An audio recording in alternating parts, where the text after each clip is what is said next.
పగడాల మంచి దైవజనుడు, దేవుని కొరకు రోషం కలిగినటువంటి వ్యక్తి, ప్రభు సేవలో చాలా కష్టపడ్డాడు. దేవుని కృపలో ఇప్పుడున్న పరిస్థితుల్లో ఇంకా అద్భుతంగా వాడుకల్లోకి వచ్చినటువంటి పాత్రగా కనపడ్డాడు. కానీ ఇలా ఇంత సడన్గా ఇంత దారుణం జరిగిద్దని అసలు ఊహించలేదు. నిన్నటి రోజున ఈ విషయం తెలిసినప్పుడు ఇంకా డిస్టర్బ్ అయిపోయింది నా మనసు. దైవజనుడికి అలా జరగటం, అది పరిశీలిస్తే అర్థమవుతుంది పథకం ప్రకారమే జరిగిన దారుణం అని. అది యాక్సిడెంటల్గా చిత్రీకరించినట్టుగా కనపడుతుంది. అది దుర్మార్గం చేసిన విషయమే అని అర్థమవుతుంది. ఆ ఫొటోసు, ఆ వీడియోస్ చూస్తున్నప్పుడు అది దుర్మార్గం జరిగింది, దైవజనుని పొట్టన పెట్టుకున్నారన్న విషయమే అర్థమవుతుంది. సరే, ఏది ఏమైనా పోస్ట్ మార్టం నివేదిక వచ్చిన దాకా మనం ఏది కూడా అనటానికి లేదు కాబట్టి చూద్దాం. చట్టం ఉంది, న్యాయ వ్యవస్థ ఉంది. వాళ్ళు ఎలాంటి సమాచారాన్ని ఇస్తారో అది కూడా మనం కనిపెట్టుకోవాలి. ఆ కుటుంబం చాలా వేదనలో ఉండి ఉంటారు కనుక వాళ్ళ కోసం ప్రార్థన చేయాలి. ఆ కుటుంబం కోసం ప్రార్థన చేయండి. ఆయన ద్వారా నడిపించబడే సంఘాల కోసం ప్రార్థన చేయండి. నేను కూడా చేస్తాను.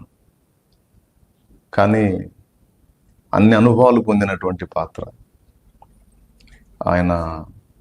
సబ్జెక్ట్ వైడ్గా కానీ, అనుభవాల వైడ్గా కానీ, ప్రేమ విషయంలో కానీ ఆయన గురించి నాకు తెలిసినంత వరకు, అలాగే నేను విన్నదాన్ని బట్టి శ్రేష్టమైన దైవజనుడు. గడిచిన కాలంలో ఒక పర్యాయం ఆయన నేను ముఖాముఖి కలుసుకున్నాం. గంటన్నర డిస్కషన్ కూడా చేసుకోవటం జరిగింది. చాలా మంచి పాత్ర మనం కోల్పోయాం. అది కూడా దుర్మార్గమే జరిగిందనేది అనిపిస్తుంది క్లియర్గా. ఫోటోలు చూస్తే మీకు కూడా అదే అనుమానం వస్తుందండి. ఆయన పడున్న ప్లేసు, ఫస్ట్ ఫోటోలు బయటకు వచ్చినప్పుడు ఆయన ఒక దగ్గర పడున్నారు, బైక్ ఒక దగ్గర ఉంది. కానీ అంతకంటే ముందు ఉన్న ఫోటోలు ఇప్పుడు చిన్నగా బయటకు వచ్చినాయి. వాటిని చూసినప్పుడు అర్థమైపోయింది. ఫస్ట్ అనుకున్న యాక్సిడెంటే అయి ఉండొచ్చులే, అనే యాక్సిడెంట్గా అయి ఉండొచ్చు, ఏదన్నా ప్రమాదవశాత్తు జరిగి ఉండొచ్చు అనుకున్నాం. కానీ ఆ బయటకు వచ్చిన ఫోటోల్ని చూస్తే పక్కాగా వెంటాడి ఆయన మీద దాడి చేసి చంపి బండిని ఆయన మీద పెట్టినట్టు ఉన్నటువంటి ఫోటో కూడా కనపడతా ఉంది. అలాగే ఆయన గుండెల మీద చూస్తే మరి బూట్ కాలు గుర్తు కనపడతా ఉంది. ఆ డస్ట్, బూట్కున్న డస్ట్ ఆ గుండెల మీద అంటినట్టు అలాగా ముద్ర కనపడతా ఉంది. అది తర్వాత ఆయన పడున్న విధానం, ఆయన మీద నీట్గా బైక్ పెట్టారు అంటే ఒక యాక్సిడెంట్ లాగా చిత్రీకరించడానికి.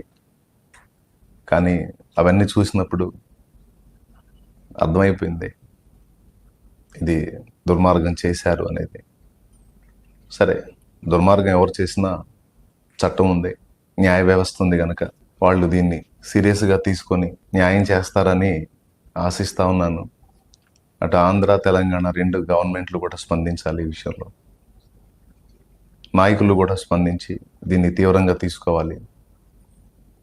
ఈరోజు ఈ దైవజనుడికి ఇలా జరిగింది, అది కూడా ప్రజలందరిలో మంచి గుర్తింపు ఉన్నటువంటి దైవజనుడు. కొంతమంది అనాథ బిడ్డలను ఆయన చేర్చుకొని వాళ్ళని పోషిస్తూ ఉన్నాడు. ఆయన చేసేటువంటి కార్యాల దాదాపు 10 రకాలు ఒకరోజు ఆయన ఒక వీడియోలో మాట్లాడారు. అన్ని విధాలుగా సామాజిక, ఆధ్యాత్మిక సేవా కార్యక్రమాలు చాలా వాటిల్లో ఆయన పాలుపంపులు పొంది ప్రయాసపడతా ఉన్నాడు.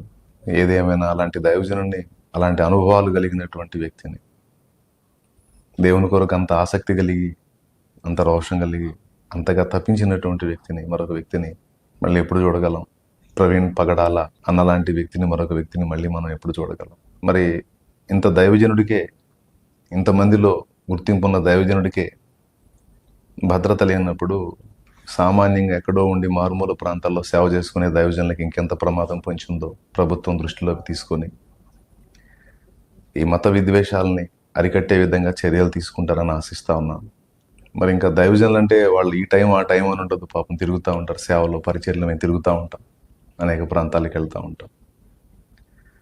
ఇలాంటి దుర్మార్గాలు చేసిన వాళ్ళని కనిపెట్టి పట్టుకుని వాళ్ళ మీద కఠిన చర్యలు తీసుకొని, మేము శాంతి కాముకులం, మేము ఎవరిని కొట్టేవాళ్ళం కాదు, తిట్టేవాళ్ళం కాదు. తిడితే తిట్లు తింటాం, కొడితే దెబ్బలు తిని మౌనంగా వెళ్ళిపోతాం. ఎందుకంటే ప్రభు మాకు నేర్పింది అది సహనం, ప్రేమ, క్షమాగుణం, త్యాగం. కాబట్టి ఇది ప్రభుత్వం సీరియస్గా తీసుకొని ఇలాంటి దుర్మార్గాల్ని అరికట్టాలని ప్రభుత్వాన్ని కూడా విజ్ఞప్తి చేస్తూ ఉన్నాం. అలాగే సంఘానికి చెప్తున్నాను, దైవజనాంగం, విశ్వాసగణం అందరికీ ప్రార్థన చేయండి. పోస్ట్ మార్టం నివేదికలో ఫ్రాడ్ జరగకుండా యథార్థంగా రావాలి. దేవుడు ఇందులో జోక్యం చేసుకొని న్యాయం జరిగేటట్టుగా అధికారుల హృదయాలను దేవుడు ప్రేరేపించాలి. దుశ్చర్యకు పాల్పడినటువంటి వ్యక్తుల్ని మరి వారు పట్టుకోవాలి. వాస్తవాన్ని వాస్తవంగా నిగ్గు తేల్చాలి. ఎందుకంటే ఇంత జరిగిన న్యాయ వ్యవస్థ మీద, పోలీస్ వ్యవస్థ మీద నమ్మకం ఉంది మాకు. మా దైవజనులు అందరూ అమాయకంగా మాట్లాడుతున్న మాట అది, మేము మాట్లాడుతున్న మాట అది. ఫస్ట్ దేవుడు, తర్వాత న్యాయ వ్యవస్థ. కాబట్టి ఇది అందరూ పరిగణలోకి తీసుకొని సరైనటువంటి చర్యలు తీసుకొని ఇలాంటి దుర్మార్గాలు మళ్ళా పునరావృతం కాకుండా జాగ్రత్త తీసుకుంటారని ఆశిస్తా ఉన్నాను. అధికారుల హృదయాలను దేవుడు ప్రేరేపించేటట్టు ఆ కుటుంబం కోసం కూడా ప్రార్థన చేద్దాం. సంఘటితంగా ఉందాం. ఎవరి సిద్ధాంతాలు వాళ్ళవి, ఎవరి డినామినేషన్ వాళ్ళది. అయినప్పటికీ మనందరం క్రీస్తు రక్తమును బట్టి ఒకే కుటుంబానికి చెందిన వాళ్ళం, మనందరం దేవుని బిడ్డలం, క్రైస్తవులం. కాబట్టి సంఘటితమై పోరాడాల్సినటువంటి సమయం ఆసన్నమైంది. జాగ్రత్తగా ఉండడమే కాదు, జాగ్రత్తగా కలిసి పోరాడాల్సినటువంటి పరిస్థితి కూడా ఉంది. కనుక దృష్టిలో పెట్టుకొని మెలకువగా ఉంటారని మిమ్మల్ని కూడా హెచ్చరిస్తా ఉన్నాను. రండి, చిన్న ప్రార్థన చేద్దాం ఆ కుటుంబం కోసం. ఆ దైవజనుడిని ఆనుకొని ఎంతమంది ఉన్నారో వారందరి ఓదార్పు కోసం, ఆదరణ కోసం ప్రార్థన చేద్దాం. ప్రార్థన.